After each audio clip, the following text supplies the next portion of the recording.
Hello everyone and welcome back to another video. Today we're going to be looking at the Commodore 128 keyboard, and this is my fagash stained yellow keyboard. Disgusting, isn't it? Now it's not actually from a smoker's home, it's just the sunlight that's done this. So I thought what I'd do is I'd pull the PCB out, stick it in some bleach and give it a go. Stick it out in the bright English sunshine. There are of course a few issues with that. The first one being that the sunshine lasted about 2 hours, so I had to leave it out there for a couple of days, but in the end it seemed to work okay. Now what I'm going to do here is I'm going to start putting the case back together, and there are a multitude of tiny little screws which are common for all the Commodore keyboards, whether it be an Amiga, a C64, a 128 or whatever it is. There's dozens of these little things and they work fine. One thing that the 128 has is this tiny little spring that goes in a housing.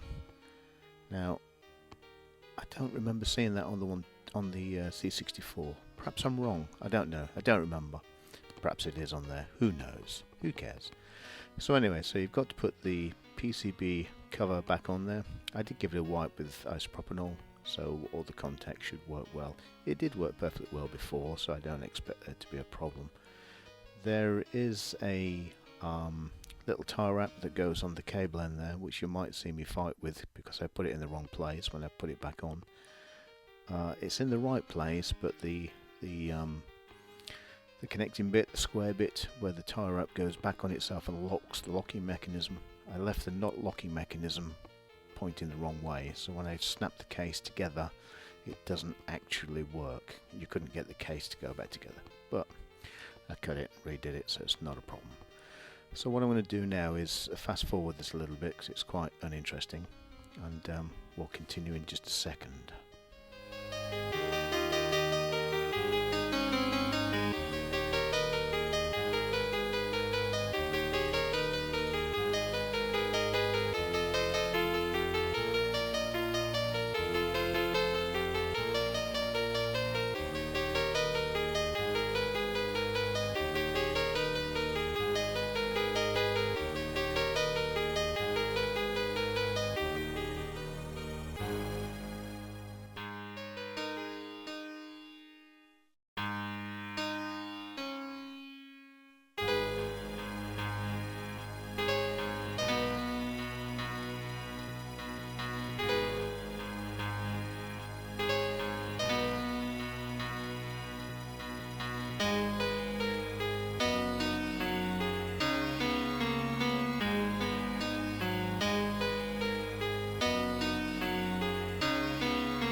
Now the Commodore 64 has one of these, I don't know what they're called, locking key tabs, key caps, whatever they call them, which is the, what does a C64 have? It's not a caps lock, is it? Is it a caps lock?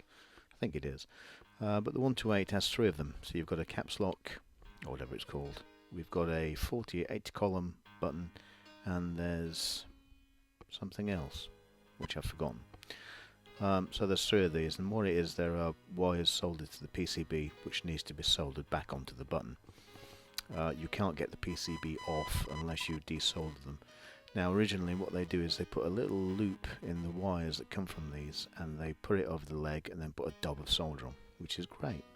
When you come to take them off 30 years later, they warm up perfectly well, desolder, lift it away and take the PCB off, piece of cake. But when you come to put it back on, there's a dab of solder on the leg.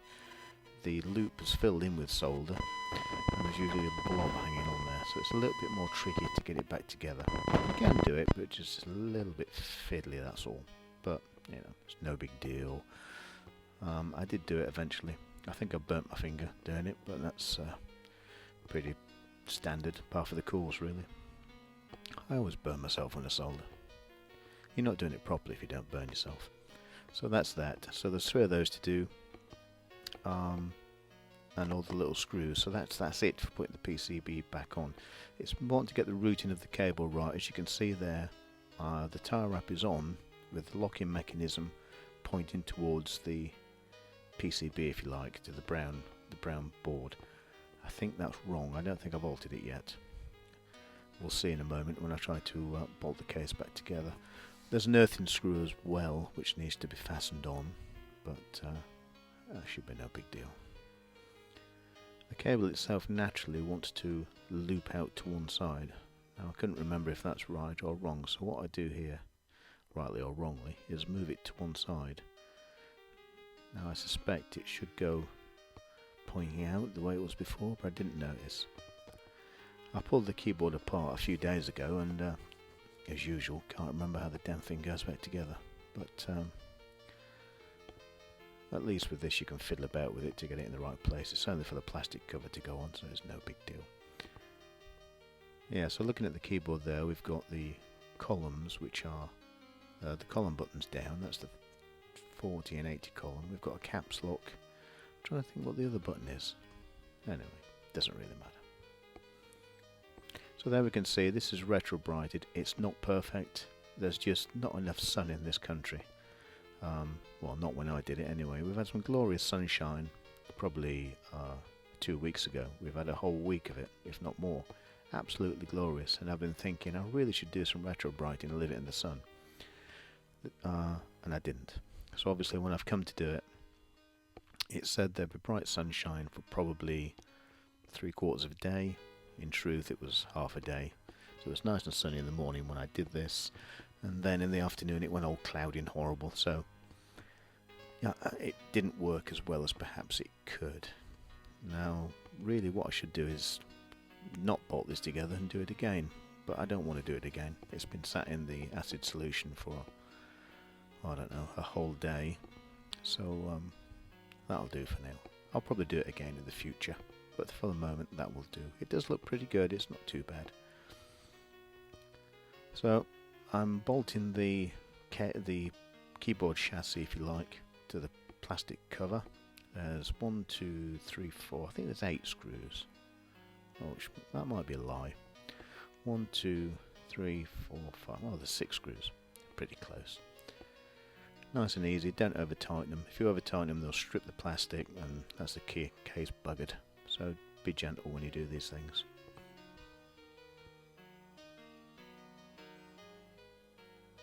I don't know why the logo on the keyboard block there is coloured in black. I'm sure it wasn't originally. Someone's had a go at painting it in. So there we are. So it is a pretty white keyboard, and the funny thing is you'll see a difference on the keys. Some keys are more white than others. I guess they're a different batch. If I had to guess, I mean I used to do injection moulding many years ago, but I don't really remember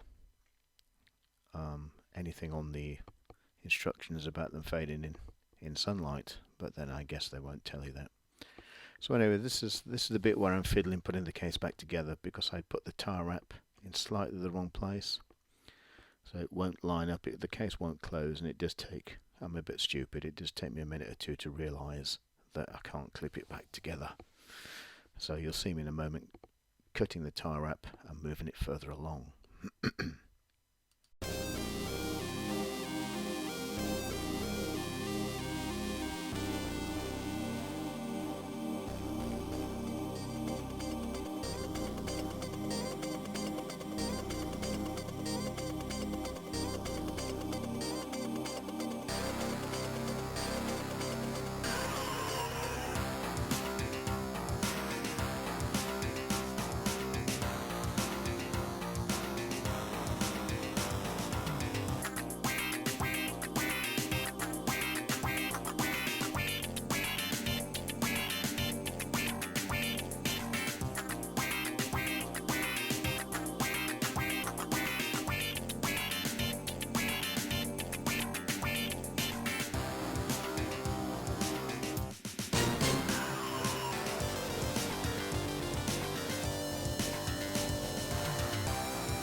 So there we are, that's the Commodore keyboard, the 128. Relatively wide, it's not perfect. Before people start moaning at me, oh it's not perfect, I know it isn't, but it's good enough, that's pretty good. Like I say, it's strange that some keys are a different colour to the others, but like I said, the chances are they're a different batch, come out of a different parts bin, or whatever. But it looks good. Now what I'm going to do next is do the power pack fan and probably change the case plastics on the 128, so tune in for the next vid. Bye, thank you very much.